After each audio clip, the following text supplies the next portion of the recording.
Bienvenidos a Esperanza Bense, donde la Esperanza Bense. Welcome to Esperanza Bense, where hope wins. Hey, let's pull a dumpster fire oracle card.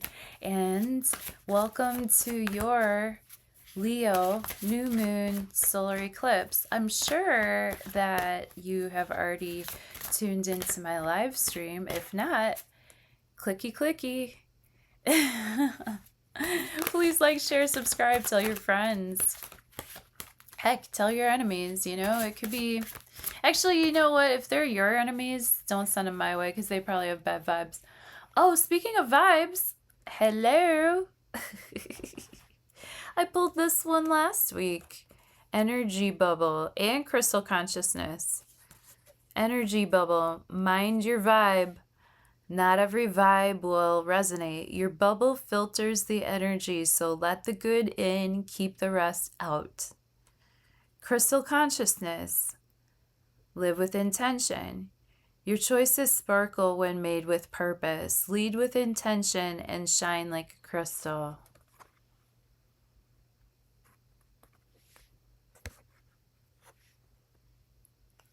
There you go.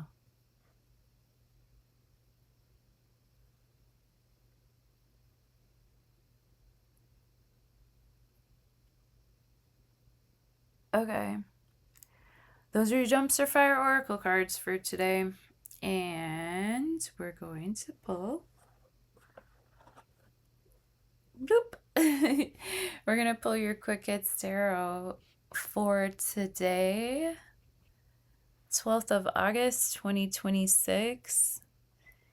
Thank you for being here and fine-tuning your free will and intuition with me for a personalized session.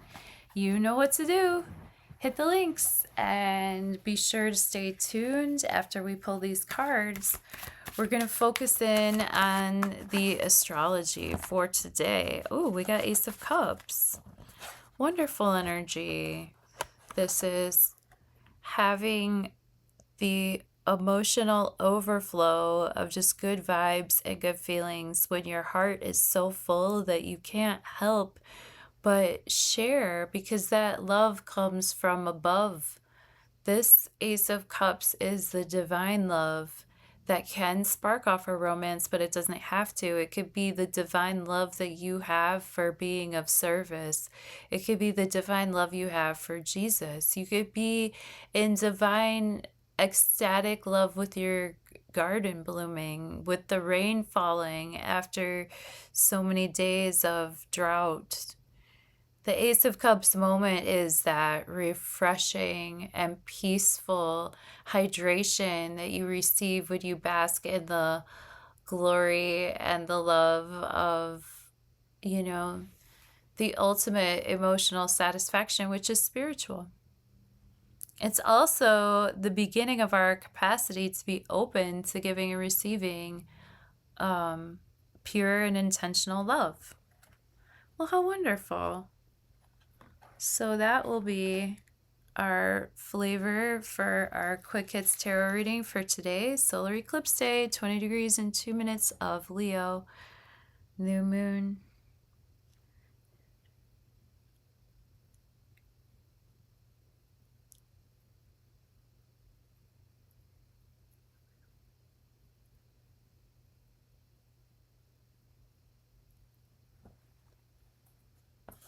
Near past, present tense, in your future.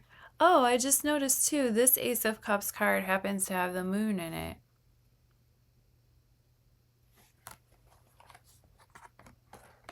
Oops.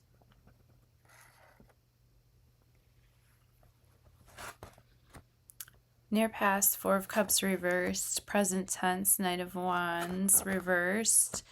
Near future, King of Cups. Okay, so maybe that Ace of Cups is going to turn into a king insofar as we can open up emotionally a little bit more. And again, like we were saying yesterday, to channel our fire appropriately. Four of Cups reversed is when we make the decision to open up a little bit emotionally. Four of Cups upright is when we have our arms crossed and when we're sitting this one out and when we don't feel like seeing anyone or sharing our cup with anyone. We don't feel like drinking with our homies, and we don't really feel like being romantic either.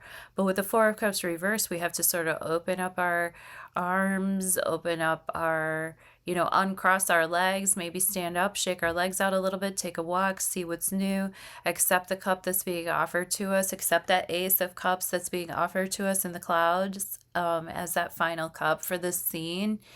Maybe we're through like just doing the Three of Cups thing where we're just drinking and having fun with our friends and we want something a little bit more meaningful. But now with the Four of Cups reversed, we have to open up that meditation to see what's actually out there.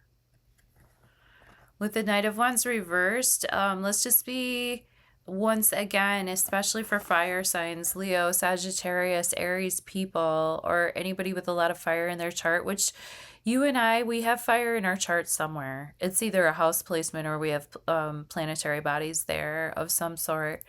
And with the Knight of Wands reversed, we have somebody who is unable to channel their fire appropriately. They could be explosive. They could be a little bit too sedated, right? They could be borderline not having a healthy time. Like their health could be compromised for whatever reason. They could be like not eating right or not channeling their creativity properly, so it comes through as anger or aggression.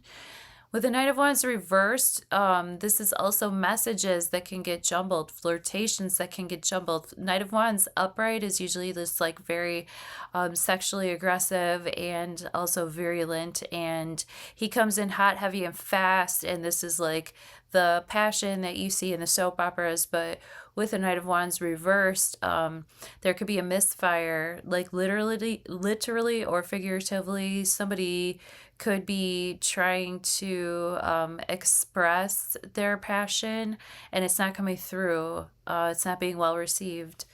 With the King of Cups as the likely outcome, I love this character because even no matter what's going on around him, he remains regal, he remains balanced, and he's somebody that people can depend on. Let's see what it says about the King of Cups in this book, because I'm learning this deck as we go, because I'm a Gemini sun and that's how I learn, is through the fun. All right, King of Cups.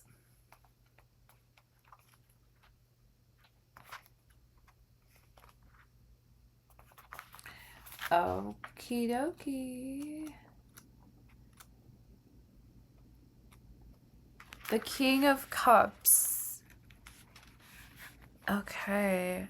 In this image,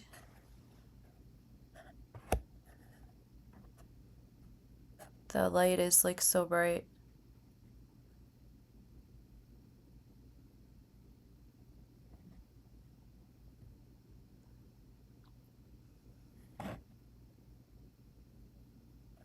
Well, you can see it. You can see it from here. You could pause or something. Oh, wait, maybe you can't pause. Maybe I can pause it for you.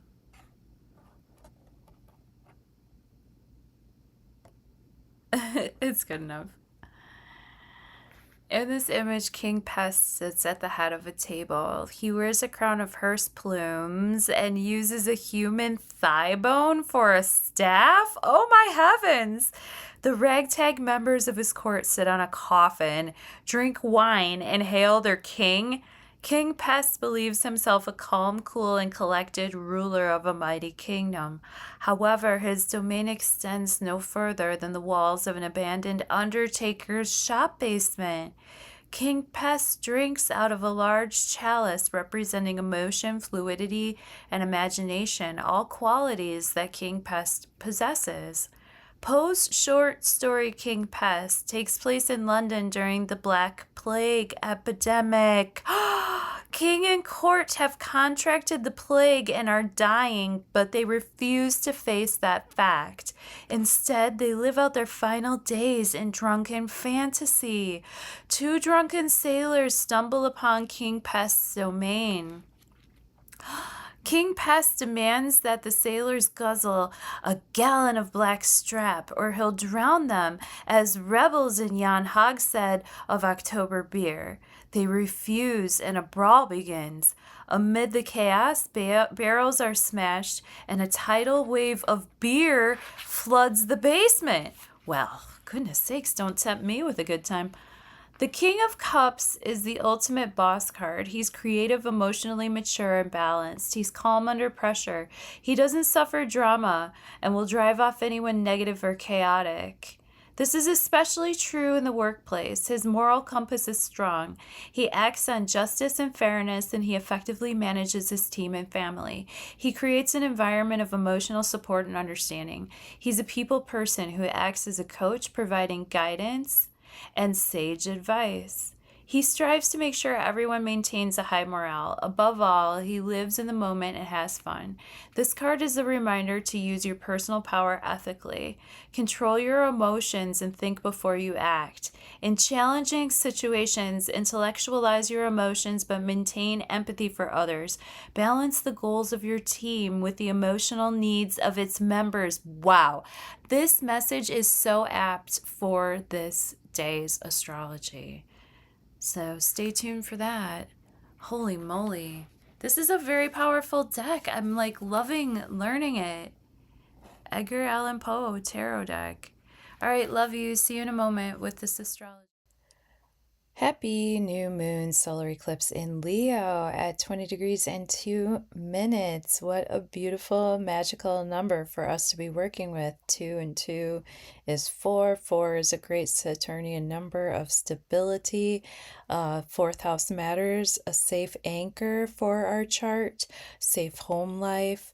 A lot of action going on in the Cancerian zodiac now, with Mars having just recently moved in and started working with Ceres together to be able to reap what we sow, right? And to harvest what is useful and to cut away what is no longer necessary, especially in terms of our beginning formative years. When we were still really dependent on our parents, particularly dependent on our mother, the Cancerian zodiac rules over the chest, over how were we nourished by what our mother fed us, right? I mean, some people didn't even nurse at all. So that's all things to consider. What spiritual nourishment, what physical nourishment, what emotional nourishment, what financial nourishment have we received from our mother in our earliest years? And with Mars and Ceres there, what can we do to release any sort of patterns of behavior, especially when it comes to how our family is seen in society versus how our family really is, right? Because this new moon solar eclipse in Leo is bringing the action to our 10th house of this chart. So as we're reading this chart as a general reading for all of us, we're going to lean into what these houses represent, not just only for us personally, but how it presents in the chart for today. The moon trines Saturn early in the morning, and that is great because our emotions are invested in building the structures that we necessarily need as an individual to get started on this new journey as ourselves, sovereign from, just the spirit world at large in Pisces. Now we're individuating with Saturn in Aries, Neptune in Aries. We're taking our spirit and bringing it down to earth and becoming the fool on the fool's journey.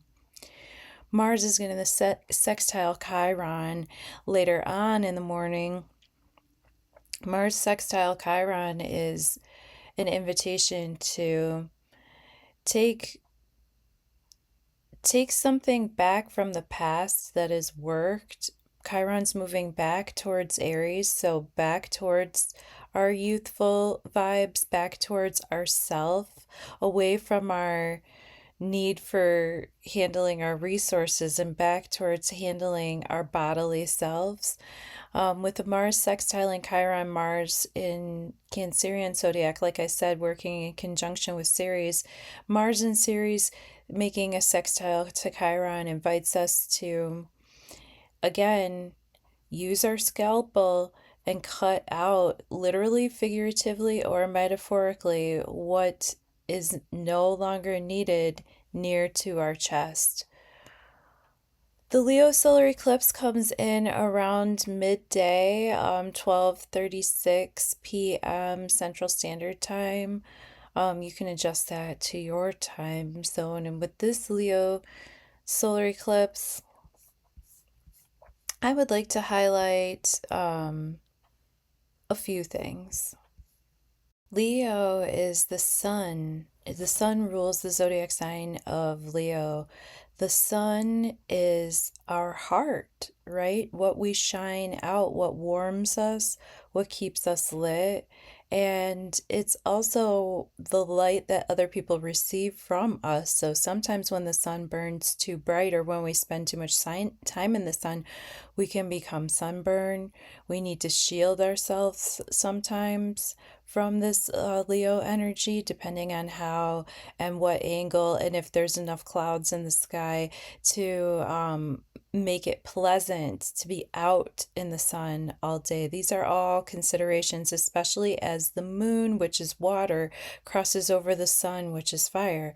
So, with the moon ruling over the zodiac sign of Cancerian, and the moon is basically telling Mars and Ceres what to do. I would say that, with the moon crossing over the sun today, and the moon also being in control of what Mars and Ceres are up to over in the Cancerian zodiac, I really feel like the balm and the soothing energy of this new moon solar eclipse in Leo is in the water, insofar as we can shed and cleanse and bathe or swim. But also while we're swimming, make an active, conscious behavior to wash away and cut things out and wash things down the drain with Pluto at the bottom of this chart and the south node being very close to this new moon solar eclipse. The south node is where we flush, where we let things wash down the drain. So, what are we flushing down the drain? What are we washing down the drain?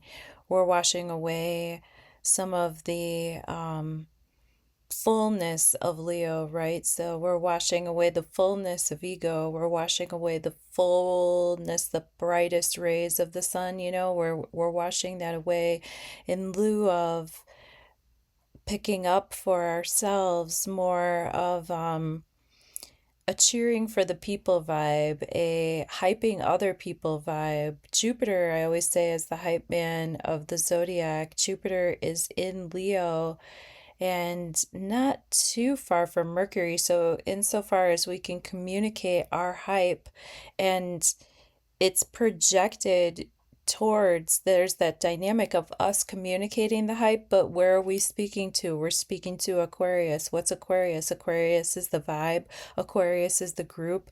Aquarius is giving not accolades to one singular individual, but having the wealth of the light be emitted throughout the sky. Aquarius vibes is the sky, it's the air, it's the airwaves which the sun projects itself through. And everybody can bask in the light of the sun when we have clean, clear air and maybe just a few clouds to make things be comfortable. I see a finger of God here between the south node on Regulus, Mars, and Ceres, pointing down towards Juno. Juno is retrograde at the fullest degree of Capricorn, kind of holding it down at the bottom of this chart. Again, Capricorn, Earth. What is our foundation? How do we value ourselves? What are we working towards? And are we working towards being a good partner in our relationships? What is Juno? Juno is a very solid wife. She keeps the hearth. Juno retrograding through Capricornian zodiac. It's opposing the Cancerian vibe of, you know, needing to nurture, needing to care for, needing to baby someone. Juno in Capricorn is stern. She's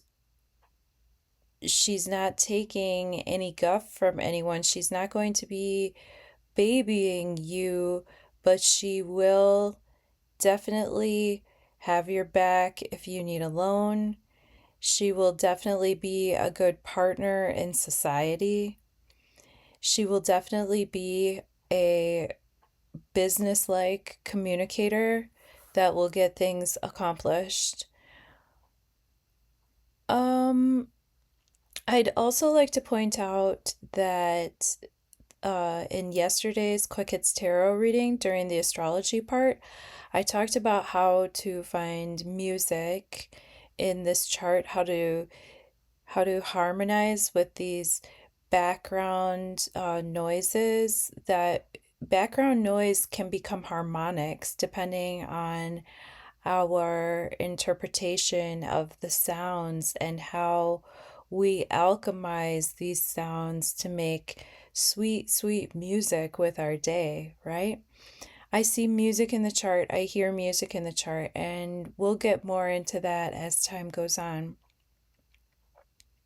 I'd also like to point out that in yesterday's astrology section of the reading, I talked about finding images in the chart, finding imagery in the chart, and finding the gems that we can work with. And I also spoke about how to feel at home inside your body and to use this music, this astrological music, to protect yourself within your home, which is your own body, which is your own space, which is your own mind, which is your own community. Okay? I would like to thank you for being here. Thank you for fine-tuning your free will and intuition with me. Tomorrow's KWIK HIT Tarot and Friday's KWIK HIT Tarot will not include an astrology section. I was out of my normal environment while I was recording, and the device that I was using, it just isn't going to work with the editing capabilities that I have with, it's just not, I'm just not going to edit those videos. I'm just going to let them be as the tarot section where I was out somewhere fun, using the waters to heal myself. So just know that there will be some much needed shifts and changes over here at Esperanza Tarot, but hang in there. It's all fun and it's all good. If you would like to know how this astrology is working with you on a personal level, hit the links. You know what to do. Love you. See you on the next one, God willing. Bye for now.